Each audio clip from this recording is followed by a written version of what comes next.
Hello, my name's Elizabeth, and I'm going to share about the first time that I had an encounter with God that I can remember. Uh, my grandmother always used to tell me I would talk to angels. She said I wasn't exactly the child that would stay in bed. As soon as I was in bed, I'd hop right out, and so she would come and check on me. And she could hear me in the room just having a full blown conversation and mentioning people in our family that had died that they don't talk about.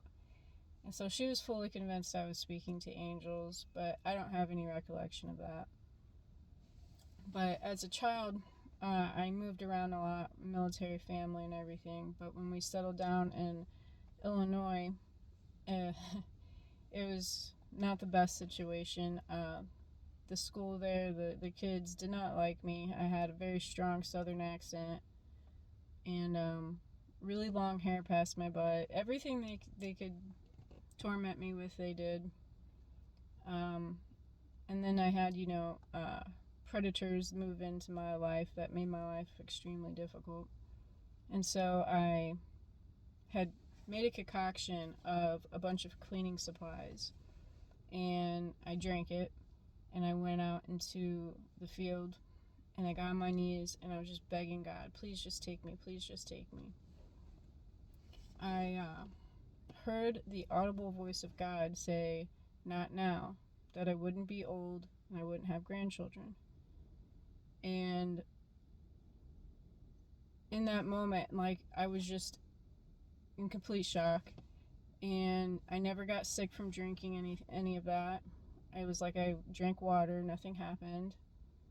But I was having behavioral issues as a child because of so much going on in my life. I was acting out quite a bit. And so I knew I couldn't tell anyone. Everyone already called me crazy because of the way I was acting. Uh, and I was just trying to kill myself. So I wasn't about to tell everyone I was trying to kill myself. And I heard the voice of God just to be called crazy even more. But from that point on, no one could convince me God wasn't there. I 100% knew. I had friends who did convince me the Bible's filled with lies, and so I never even kept looking into the Bible. They truly convinced me it was made by man and it was filled with lies, but they never could convince me God wasn't there. And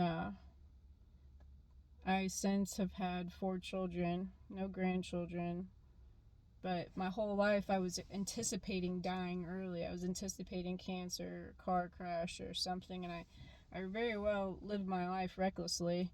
Uh, the only reason I'm still here is because of God.